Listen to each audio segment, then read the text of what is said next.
leo kama ni moja kati ya ngoma zake bora kabisa. Sawa, anasema bana Kuvi ukimalizana na huyo tuletee Madam Grace Matata. Sawa bana. Bora cheka, mimi sina ndambanga kucheka. Wewe cheka yako jisikika. Alafu nadhani kwamba huyu jamaa yeye amekusudia anamtaka kama ni classicist Grace. Sawa, mimi sijasema na kuna namna ambao nilishawahi kuwaza. Classic material ikawa kama Saint-Tune ya kipindi vile. Hii ngoma. Okay, sawa. Unajua sasa kwenye hiyo vocal yenyewe ya chorus hiyo. Grace ndo alipiga hiyo chorus kwanza. Fidkio alikuja kupiga vocal yake juu ya vocal Grace. Okay. Sasa kumbe? Yeah. Mbona nimtoa? Sijamsikia Grace. Hapana, hakutolewa. Yaani ukisikiliza vizuri. Yupo bado kwenye, lakini vocal ya Fidkio ilikuja kama ikakava. Kwa nini ilikuwa hivyo? Kwa nini Grace ika chini kidogo? Sasa hayo alikuwa ni utaratibu wa bwana Duke Touches kwa sababu ndo alikuwa engineer. Wewe au kutamani Grace labda asikike? Wewe bwana mchonganishi. Mimi sasa huyu anarudi sasa kwenye bongo chapter. Tumwache sasa. Sawa, maswali yake ya bongo chapter. Endelea tunakusikiliza. Kwa nini ilikuwaje? Sawa, endelea na maswali yako bongo chapter. Bwana tuambie tu bwana, tujibu. Hapana shaka. Haikuwa maamuzi yangu. Unajua kwa sababu hii ngoma yenyewe ilikuwa ni kwenye project ya Duke Touches.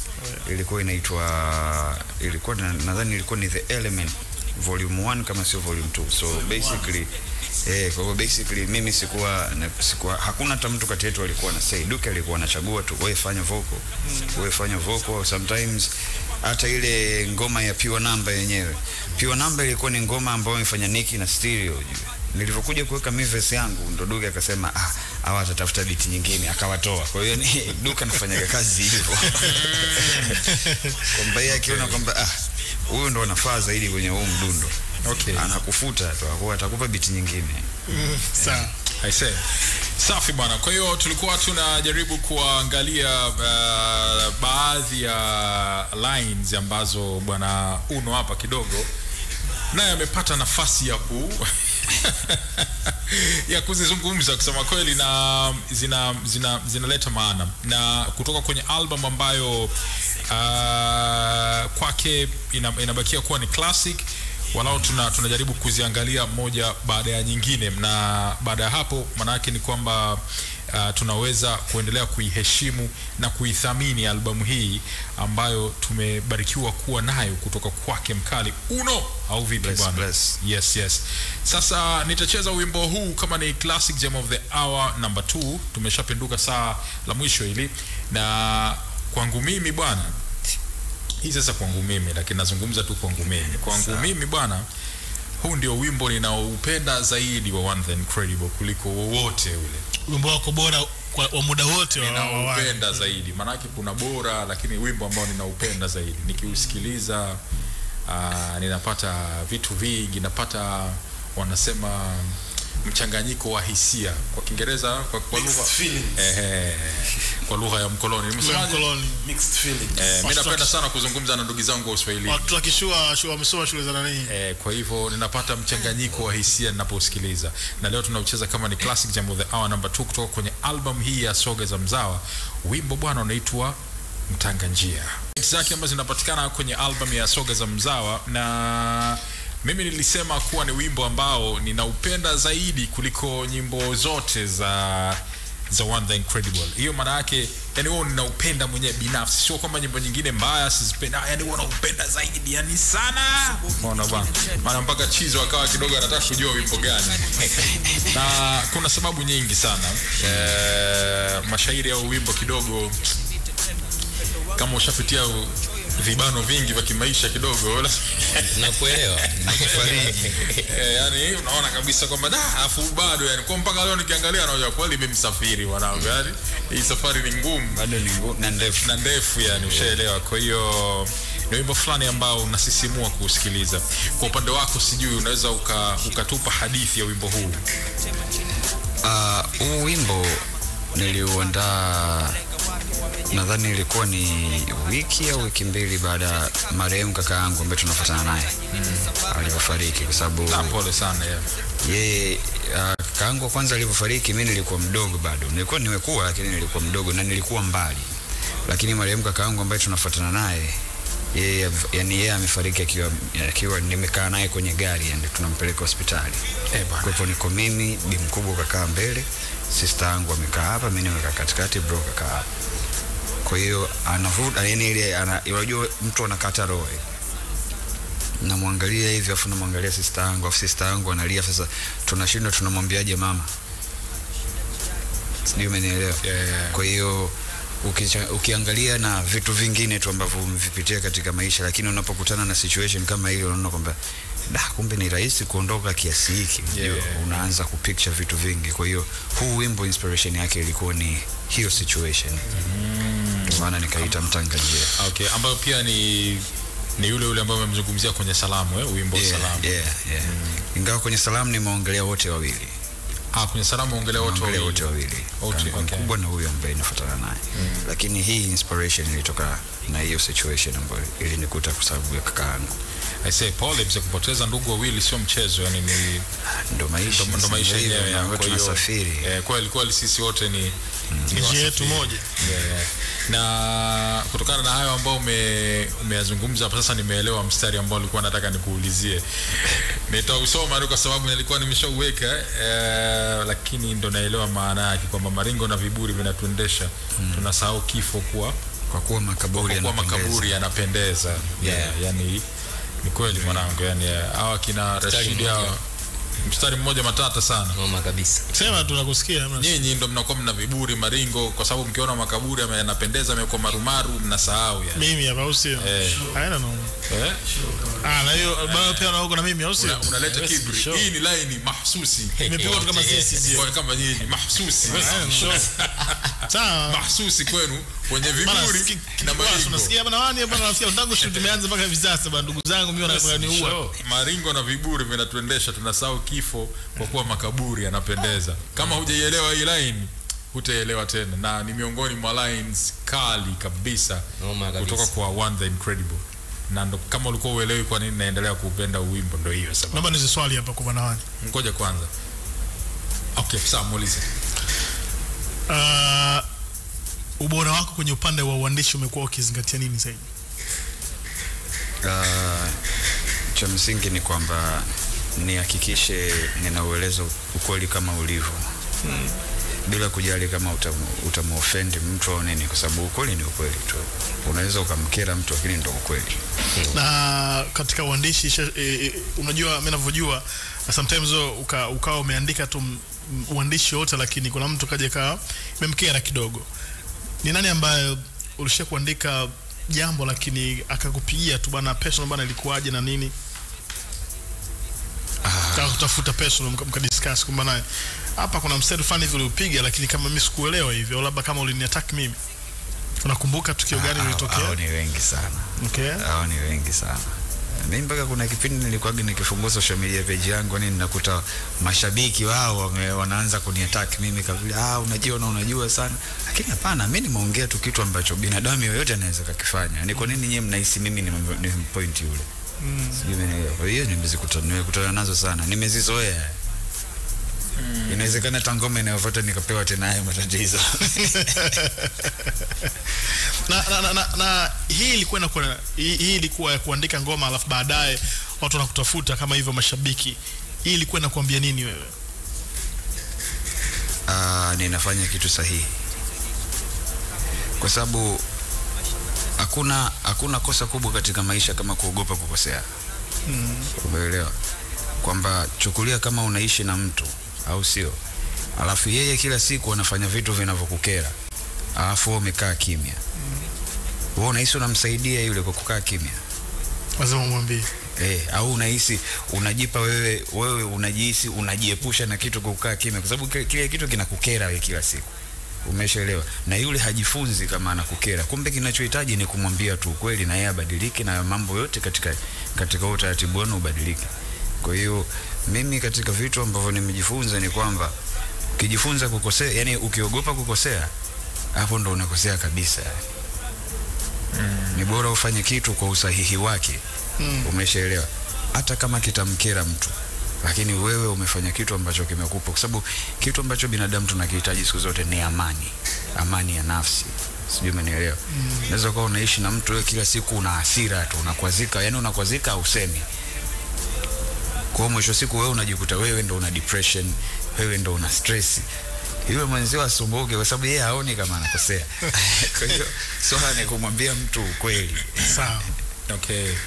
I say safi sana, na mimi nilikuwa nataka kufahamu kwa mimi nimesema waziwazi kwamba miongoni mwa ngoma zangu ninazozikubali ni huu hapo. Ulisema una nyimbo zako top 3 ikiwemo The Incredible, Soga za Mzawa. Huu unauweka wapi?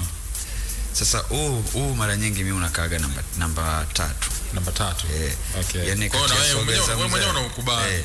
Mbona Rashid mimi sijakosea babu? Umeona? Lakini 2 na 1 zinabadilishanaga yani. Kuna kipindi nne naipenda sana Soga za Mzawa. Okay. Yani kama juzi nimeamka asubuhi tu nyumbani, afu umeme umekatika, umerudi saa 5 usiku. Afu hakuna taarifa yoyote niliyopewa kwamba bwana kuna mgao au nini, sijui unanielewa. Lakini tu ndo hivyo. Sasa pale ndo ninakuaga sasa naweka simu yangu nasikiliza Soga za Mzawa. Mzawa unachaji mawazo kwa sababu Mzawa na kuama kwa hizi unasikia vijana kila siku mwanangu bora twende mbele tu. Kuna tatizo gani? Mifumo babu, tunakimbia mifumo mibovu. Bwana Kipara umekaa kimya sana, tunakusikiliza kidogo. Chekee kidogo. Nataka nimuulize maswali mawili. Ulikuwa na miaka mingapi wakati unaandaa au unaandika Soga za Mzawa? Soga za Mzawa nimeandika kati ya 22 na 24. 22 na 24. Nilianza kuiandika mwaka 2010 ambapo nilikuwa 22.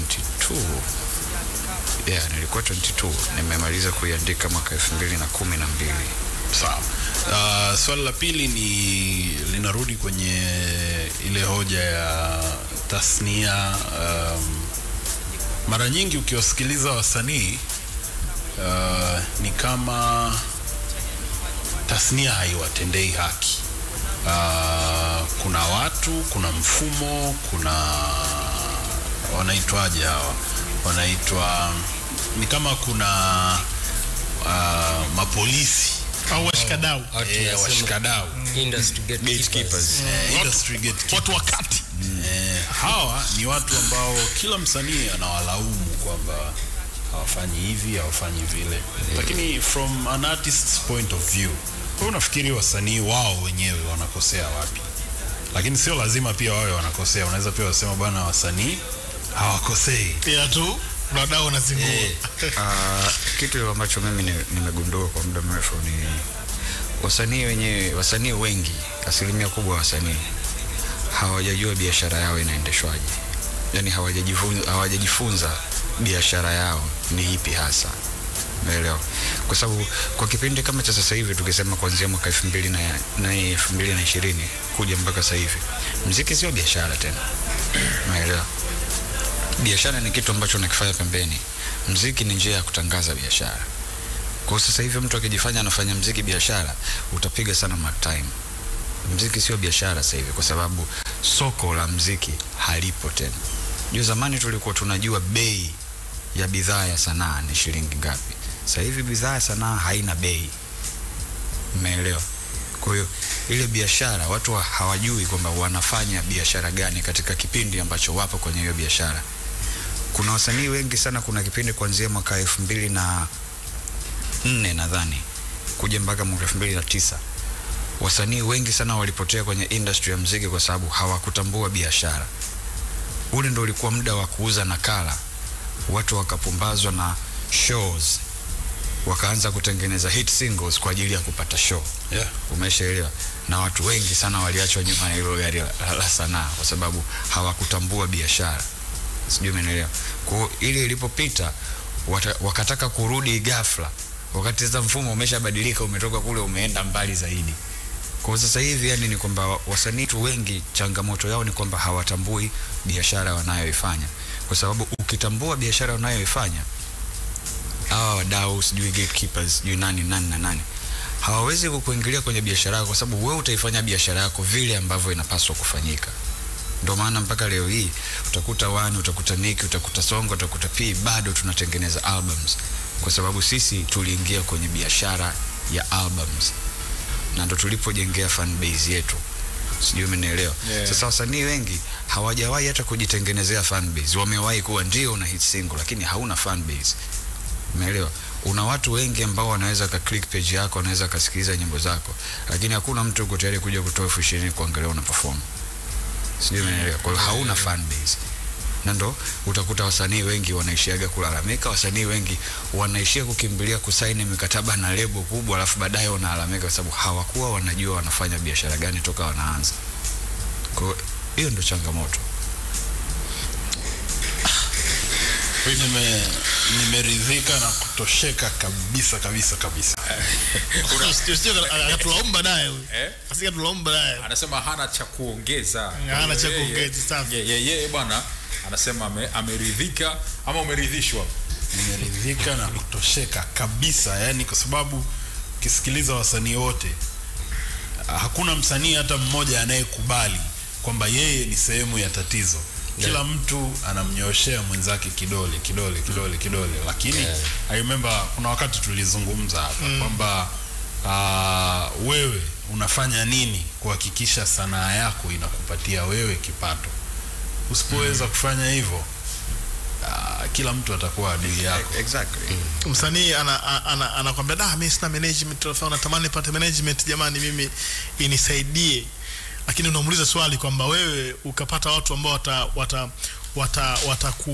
watakusaidia hivyo vitu ambavyo unavihitaji, mbali na sauti yako na talenti yako, unamuofa kitu gani kingine yule mdau ambaye atakeza hela? Utasikia amna, mbona hivyo tu, mbona mimi fresh tu. Kumuofa hiyo, amezungumza jamaa fresh hapa, kujua kufanya biashara, hiyo ni msanii mwenyewe kutambua biashara yako. Alafu tuachane na hii maneno ya kusaidiwa, kwa sababu acha nikupe mfano mwingine. Umeshaelewa? Kuna kitu ambacho wasanii wengi pia hawakijui. Umeshaelewa? Kuna kuwa na management na kuna kuwa na investors. Hivi ni vitu viwili tofauti. Mtu anapoanza kuweka hela kwenye biashara yako, huyo ni mwekezaji.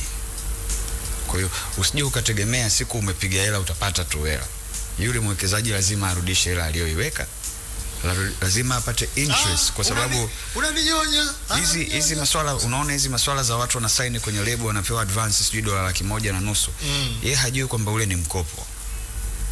Utawaona wanachukua hela zile wanaanza kununua saa nini, awaelewe kwamba nyinyi mmepewa hela kwa ajili ya kufanya biashara naishi. Sasa utawasikia kwa nini jamaa sana achana utawasikia wananua ndinga moja kali na nini. Kwani kuna mtu kwa saa kwani jamaa sana ndo jamaa kwa anasema hapo Bwana amekuwa very specific na saa. Sasa una maana gani bro? Kuna mtu ameposti sana. Amekuwa very specific na saa, hajasema gari, hajasema kujenga nyumba. Nimesema magari, majumba. Zile hela zile. Para wagane mtata sana. Kibara unamzimia maiki tu. Ndio hiyo.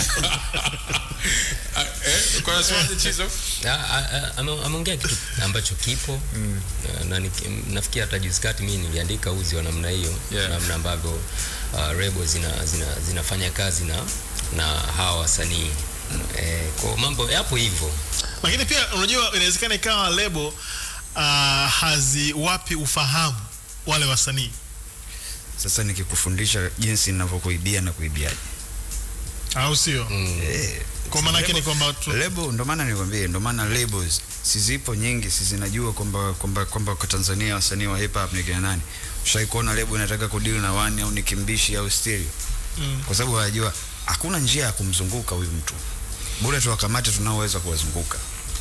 Ndio maana anasema kule ile underworld mechanics business ya muziki wenyewe wana zile tunaziita triple S. Kuna S tatu sawa, yani kuna sign, kuna seal and stolen. Exactly.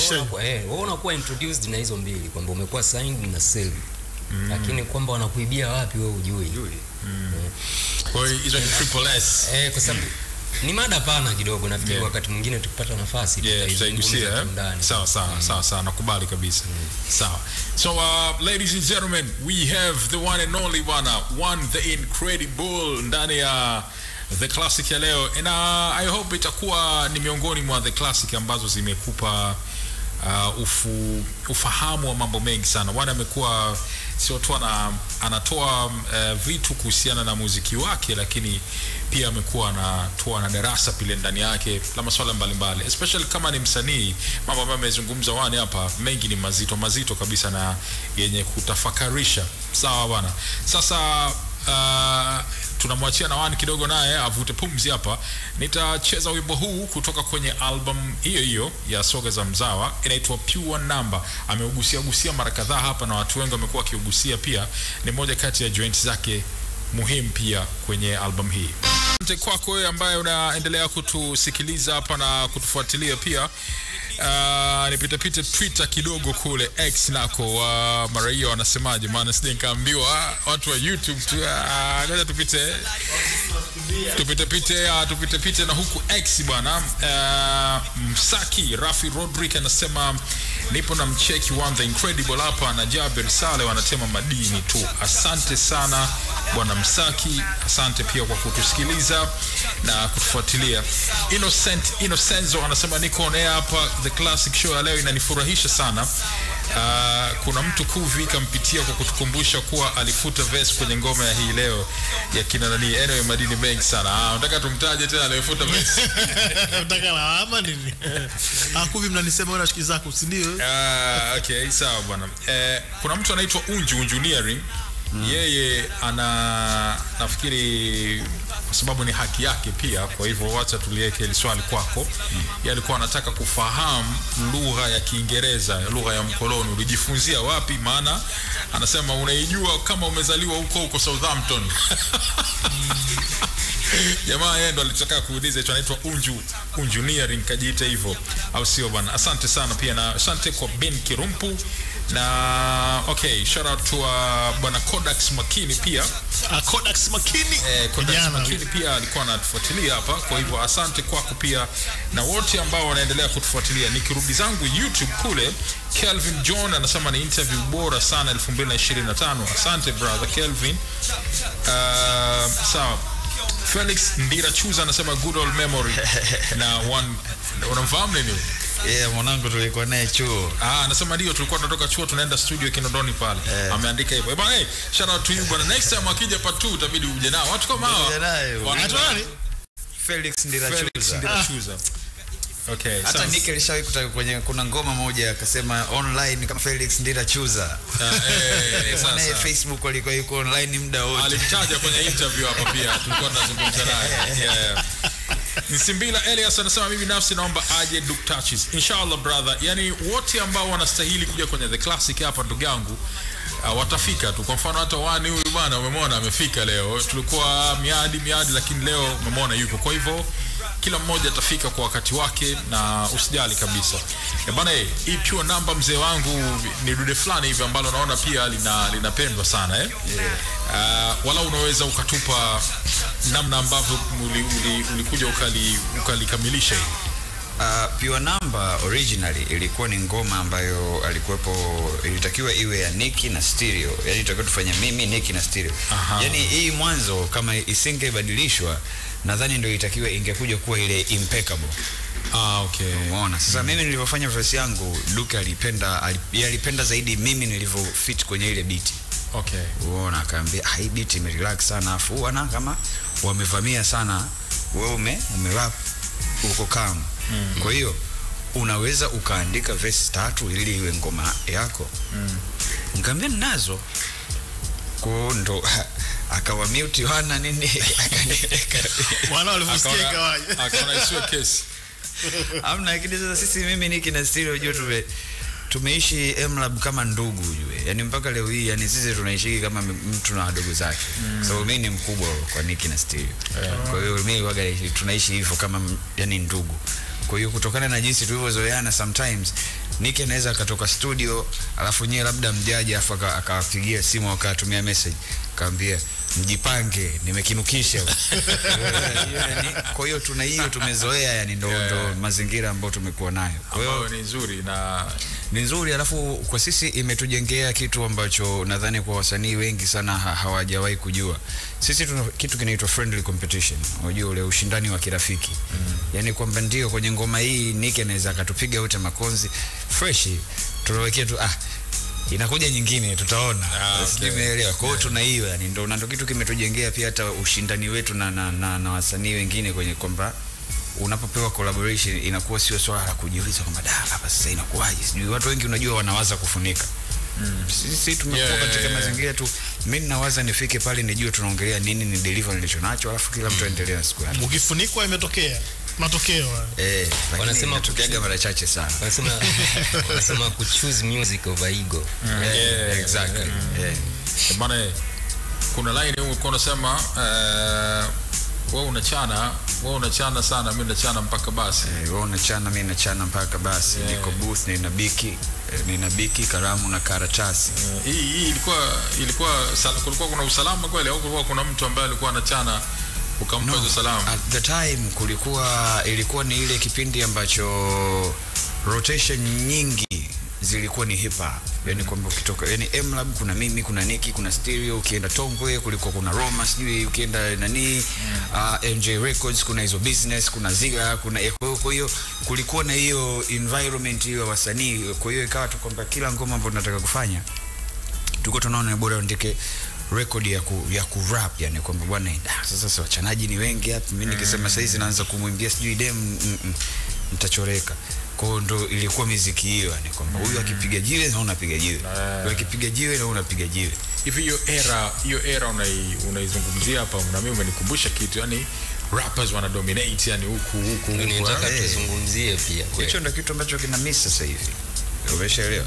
Na ninajua kwa nini kina miss. Umeelewa kwamba ukiangalia sasa hivi industry ya rap utawaona ndio marapa wapo wengi. Umeshaelewa? Lakini Disaster anasimama peke yake. Sijui umeelewa. Watchmen anasimama peke yake. Kwamba hana competition.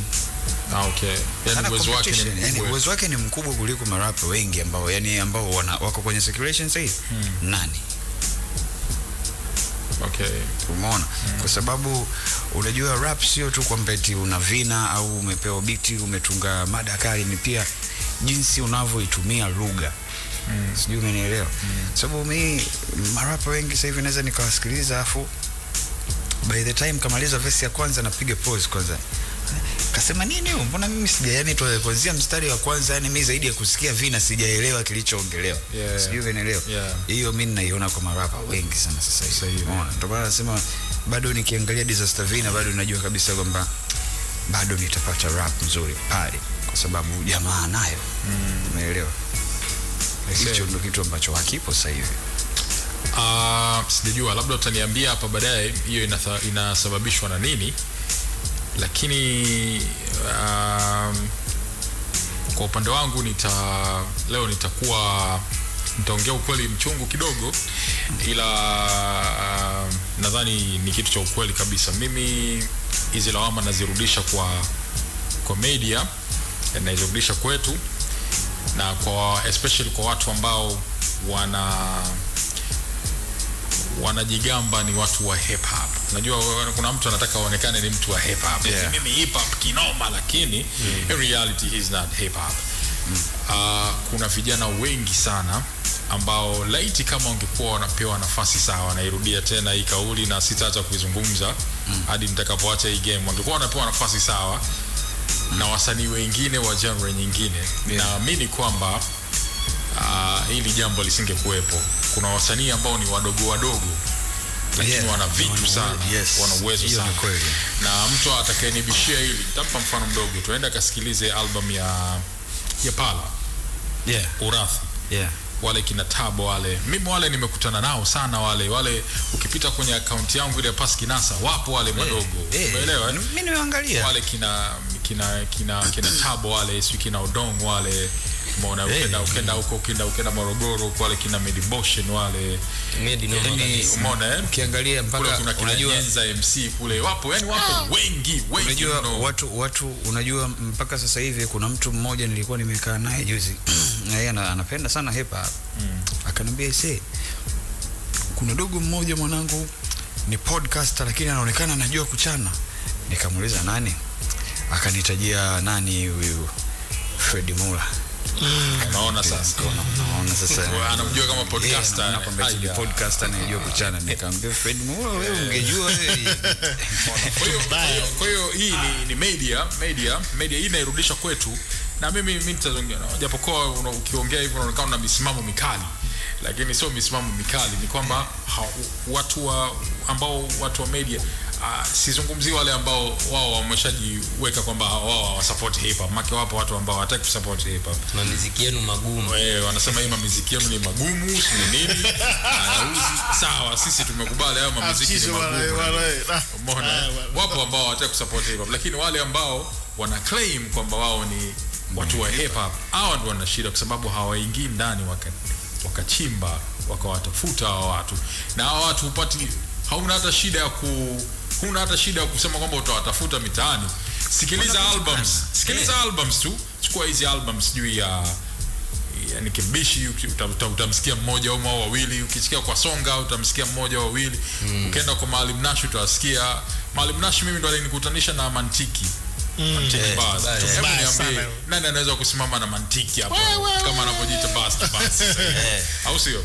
Kwa hiyo wapo wengi, lakini jamii imekumbatia ambao kwa hasa especially kina Fivara na mkojo mpya sasa hivi ameuachia hapo. Acha nikupe mfano huu hapa na Hadmad yupo pale. Wakati ninaachia album yangu ya pili ya Representing Africa Popote, nilikaa na wadau fulani ambao walikubali kuinvest. Umeelewa?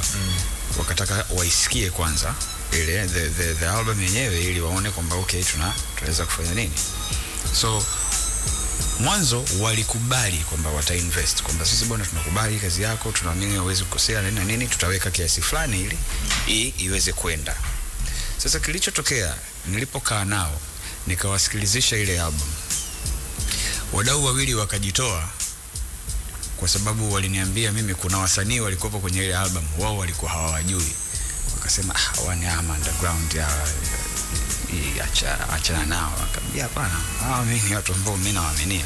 Kwa kutokana na mimi kuwaaminia wale watu ambao walikuwa kwenye project yangu, wale wadau wakakataa kuweka ile ahadi yao walikuwa wameweka mwanzo. Je, unajua hao watu wawili ambao walikuwa wanatakiwa watoke kwenye album yangu ni kina nani? Ni Disaster Vina na Calligraph Jones. Wadau hawajui kabisa. Hiyo 2014. That's too bad. Yani walivyoangalia tu kwamba huyu Calligraph Jones hatumjui, huyu Disaster Vina Dubo sijui hatujui. Kwa hiyo wao wakasuggest wasanii wao ambao wangefaa kuniambia hao ndo hawafai kwenye project yangu. Sasa hawa niliowaweka ndo wanafaa. Umepata kuwakumbusha kwamba hawa ndo mliwakataa. Sasa wakiniona sasa hivi, yani hao watu wakikutana na mimi sasa hivi ndo wanaonaga kwamba jamaa kumbe aliona kitu. Alishakuwa hao ndo wanakuwa na zile kauli jamaa alikuwa mbele ya muda. Sasa kwenye wanakauliza mbele ya muda, utasikia kauli fulani za kimeyusho, jamaa alikuwa mbele ya muda huyo. Sasa kwenye labels hapo sasa kwenye hizi labels sasa kwenye biashara hapo ndo kuna creative and restrictions.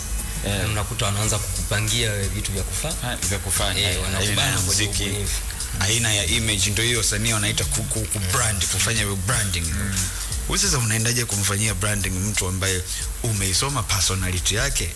Umeshaelewa? Ndio hayo mambo ambayo labels nyingi zilikuwa zinashindwa kummanage nas, kwa sababu jamaa ni genius, ni poet, ni genius. Umeelewa?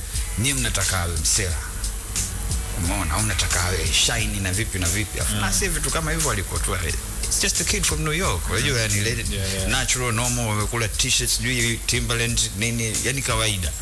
Sasa wao walikuwa wanataka awe na image fulani.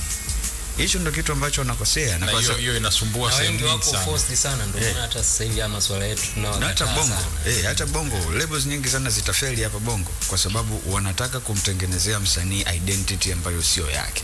Mwisho wa siku yule mtu anashindwa kuishi vile au ana fake kwa muda ndio atafake. Kwa sababu mwisho wa siku sasa mnamtengenezea image ambayo sio yake. Sio yake. Kwa hiyo lazima tu itamshinda.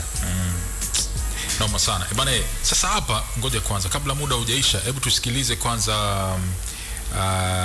kazi yako mpya kwanza. Maana naona muda unakwenda kwa kasi sana. Tutakuwa hatujakutendea haki tusipoicheza hii. Hii bwana uko na bwana Mapunch na nitakuuliza kuhusiana na huyu Mapunch. Katika tunazungumza talent na hizi ndio talents ambazo hazipati ile nafasi ambayo Mapunch ni bonge moja la talent. Wimbo unaitwa Kitu, a brand new, au sio? Mnajua ushaisikia, lakini tunaipitia hapa kwa sababu ndio project yake ambayo imetoka hivi karibuni. Bwana yuko Mapunch humu ndani. Jamaa yangu Kipara alikuwa anachanganya na watu wengine kabisa. Kipara bwana. Anasemaje? Kipara anazee kausha.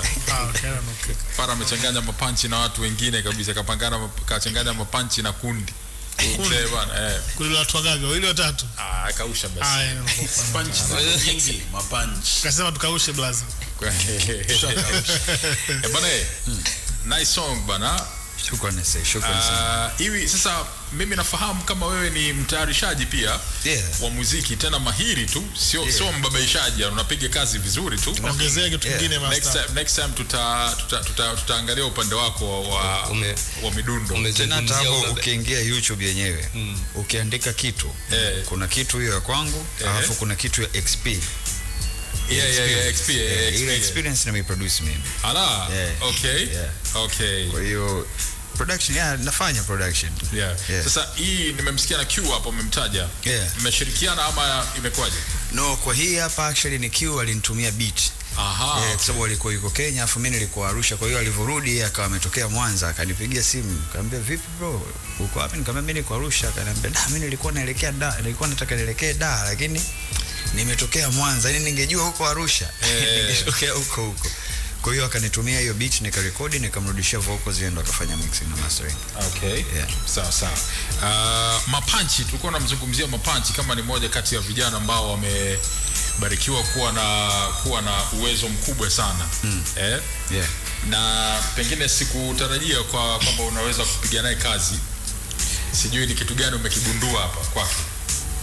Mapunch ni kwa mimi cha kwanza kabisa, Mapunch ni mtu ambaye yani nimekuwa naye karibu sana kwa muda ambao tulikuwa tuko Arusha. Mimi na Mapunch tulikuwa yani tuko pamoja almost every day, tuko studio pamoja, tukitaa pamoja, unajua zile. So Mapunch mimi amekuwa kama ni brother. Ukiacha hivyo, Mapunch is just pure talent. Yani jamaa yani ni kipaji tu, yani sio kwa muda yani. Ni kipaji. Sasa ndio hicho ninachokuambia kwamba hatuonagi hivi vitu mpaka muda unapopita. Lakini Mapunch ni pure talent. Nimepiga naye actually kwenye album yangu inayofuata. Sijajua tarehe itanini, lakini mpaka sasa hivi nadhani kuna ngoma 6 ambazo nimepiga na Mapunch tu. Na kuna project pia ambayo tulikuwa tumeanza kufanya mimi na Mapunch pia. Na kwenye project yake pia na mimi kuna ngoma ambazo nimepiga. Kwa hiyo kuna projects yani ambazo zinakuja ambazo nadhani sasa zinaweza zikawa zinafika ngoma karibia 12 kama sio 15 ambazo ni mimi na Mapunch. Labda hapo ni nani kidogo. Kuna kitu umegundua ulivyoisikiliza ile mistari, kuna mistari ulikuwa umetupa hapa hewani muda ule ulikuwa unaisoma hapa, nguzo zangu za tungo. Naikumbuka. Ukisikiliza na hii kitu, kuna kitu chochote ambacho unaweza kalileti kwa sasa hivi? Hapana, basi bwana, mimi kwa jicho langu mimi sasa la kichambuzi, jicho la tatu, sawa. Kuna kitu ambacho nakiona kwa wani kina develop siku hadi siku. Kuna rap form fulani ambayo inaitwa semantic field rapping. Sawa, hapo nimeshakuelewa tayari. Ring composition, umeelewa? Yani kwamba kuna kitu ambacho as a subject, sawa, alafu kuna mashairi, kuna shift ya context, lakini zote zinaegemea kwenye kitu kimoja. Mfano kulikuwa kuna kichwa nafikiri. Labda ya hii kitu kulikuwa kuna kichwa, and then sasa hivi nimesikia kitu. Zote ukisikiza zipo katika muundo huo. Sasa mimi nataka kujua, kwa sababu hii technique pengine labda ni kwa sababu inakupa uwanja mpana sana wa kuna nini wa kuelezea vitu au ni nini hasa? No, actually watu wengi hawajui. Hiyo inakupa sio uwanja, haikupi uwanja mpana wa kufikiria kwa sababu iko very limited. Utaki kutoka nje ya mada yenyewe, umeelewa? Lakini kitu ambacho inakusaidia ni unakuwa unaweza ukawaza vitu vingi alafu ukavialign kwenye group moja. Okay. Umeshaelewa? Kwa ukishakuwa tayari una zile content za hiki nataka nifanye hivi na vyote vinakuja kwenye neno kama muda. Kwa hiyo wewe sasa unaanza kutumia lile neno muda kuaddress kila kitu kutokana na jinsi ambavyo kinahusiana na vile ambavyo nataka kuongelea muda. Kwa hiyo kwangu mimi actually ni mfumo ambao nimekuwa nikiutumia mara chache. Kwenye kichwa kweli, kwenye hii kuna wimbo wengine tena ambao nilishai kutumia hiyo style, lakini ninapokuwa niko uninspired, sijiona kama vile sasa ninajipanga kwamba nataka niandae album, nataka nifanye nyimbo kadhaa hivi na hivi na hivi na hivi na hivi. Kwa hiyo kabla sijaanza kudive kwenye ile thought process ya kwamba album itakuwa hivi na hivi na hivi, huaga na zile ngoma ambazo zinaitwa yani kuondoa vizingiti. Kwa hiyo yani kama mazoezi. Okay, acha nifanye hizi kama ngoma 3-4 hivi ili akili irudi sasa kwenye mfumo kwamba now I can start writing kitu ambacho kina maana. All right. Sawa. Ebane. Kabadilisha beat hapa, sikiliza hii beat hapa. Unasikia beat fulani hivi la kiuchokozi vile lipigwaga na majani ile, sio kama jamaa atakiwa achane kidogo hata kidogo na nini wana sitaki achane. Mimi nataka tuende kwenye mida ya lawama. Akitaka kuchana atachana, mimi nataka tuende kwenye mida ya lawama. Chizo, tupo kwenye mida ya lawama hapa. Kwa hiyo utachagua moja kati ya vitu viwili ambavyo unatajiwa hapa. Mwelekeze kabisa kwamba maelezo hayatakiwi. Hii ni mida ya lawama na inabidi iheshimiwe. Tunaanza namba 1. Duke or J Raider? Duke. Maisha hiyo. Nicki Mbishi ama Stereo?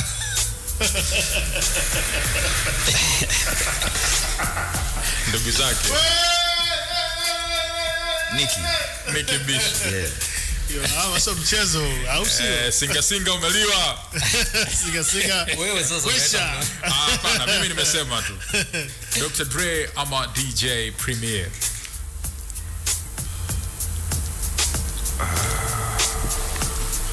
Primo. Yeah. All right. So you told me. Feed Q, Joe McKinney? Fidi. Sugu or Professor J?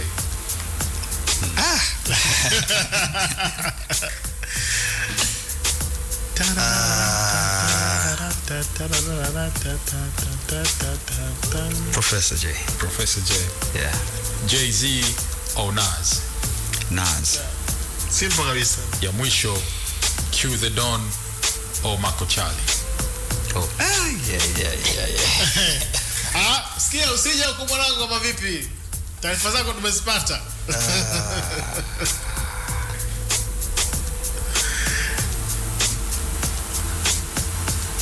Na sasa kutoka hapo tupe jibu. Q the Don or Marco Charlie? Q. Asante sana. One the incredible. Bwana wani, unaweza kuamini tumemaliza muda wetu na bado kuna mambo mengi sana ya kudiscuss. Kwa hiyo sijui lini utakuwa available for part 2. Nadhani ukiwa sijui kwa hapa. Mimi niko around. Yani so basically ni tuwasiliana tu. Tujipange tena tujipange tena for part 2 Siishe tu wiki ijayo. Ngoja tuone. Tunaifanya, haina tatizo. Ngoja tuone.